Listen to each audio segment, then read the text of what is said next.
Today we'll look at how to make our beam effect follow a dynamic, animated turret using the Bone VFX Bridge, or BVB system in Talos. I've prepared a simple spine animation with as few bones as possible for you to follow along. The simplest example is to make a particle effect move with the middle bone of this animation. Let's take this simple fire effect and click on Animations, New Project. Then drag and drop both the spine JSON file and the .p files of this fire effect into the BVB project. By default, it will position it at 0, 0 point, but if you start dragging it around, it will automatically attach it to the nearest bone, while maintaining any offset from it. There are a bunch of properties on the left, such as choosing proper animation or skin, and so on. We will have a separate tutorial on that. If I hold the Alt key and drag the effect around, it will maintain the connection to the previous bone and just extend the offset. Note how the line is purple.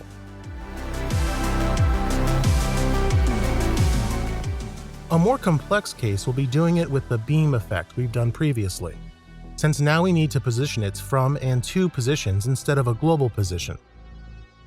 For that, we will be using the Global Values module, which allows us to expose our node system values to an external source, such as code or BVB. I'll make two of this for from and to inputs, since they have different values, and assign them to different value slots, one to slot 0 and another to slot 1, which is just a way to make them separate. Default preview values are 0, but we can modify this by dragging the points around in the preview window. It's a good idea to move the preview values around just to make sure your effect is working properly and responding as it should. Now, just to export this effect again, move back to the BVB project and drag the beam effect into the window. Again, by default, the values injected will both be 0, so beam effect will not show up since its from and to positions are in the same spot. To fix this, we need to create attachment points and make BVB stream bone positions directly into global value slots we made earlier, remember? 0 and 1. Click on the chain icon to make them dynamic. Default is static, and 2 new green points will appear on the screen available for moving around. All we need to do is attach them to the appropriate bones in our animation. Now this looks more like a beam, so I'm going to put that to the nozzle and then to the other point a bit further. Now let's make this a bit harder. What if instead of having that last 2 bone in our spine file, we would want to just use the initial from bone and its direction to sort of calculate our 2-point dynamically? This is useful if you want your beam to be used in a game and be dynamic. To do that, we need to understand vectors first. Vector is just a fancy way for describing position or direction with length. Let's say that we have a start point, some sort of length value, and an alpha direction angle, say 30 degrees. Our direction vector is a 30-degree vector pointing from 0, 0 somewhere right up. What we want to calculate, though, is that vector but shifted by the red point, so it starts from that point instead of 0, 0. Let's call our direction vector v1 and our final vector v2. Our initial point vector is then v0. Luckily, math here is simple. v2 is just the sum of v1 and v0.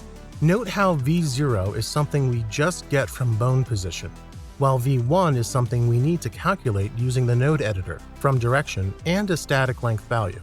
So aimed with this knowledge, let's move our effect one more time. I'm still going to use global values, and slot 0 will be streaming from position as before. But instead of to position, we will now use slot 1 to stream the angle beam direction. I'm going to call it angle. I'll also provide some static length value.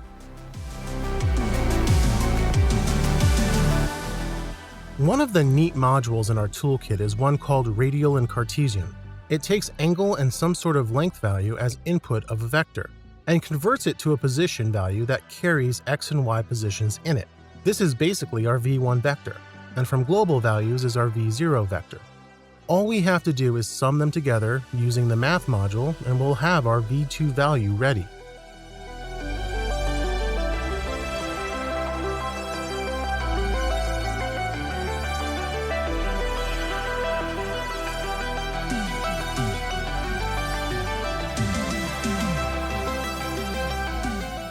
Now just to test this, let me remove our global value 1 and put some static number there to see how the beam behaves when we change it. And this looks about right. We're ready to move this to BVB. We'll create from attachment, just like before, and move it to the end of gunpoint. For the second attachment though, I'll click on that target icon and change it to angle, which means that when connected to a bone, it will stream bone direction instead of bone position. I'll attach this attachment again to the same bone as the previous one, the offset doesn't matter. And there we have it, a dynamically calculated beam shooting out of the gun point based on the angle. Pressing the space button pauses and plays again the animation, so we can test the result. I added the same logic to our slightly more complex animation with the laser turret, and we're done! Let us know what you think in the comments, or what other tutorials you want to see next. Thank you for watching, please do subscribe, and I hope to see you in the next tutorial.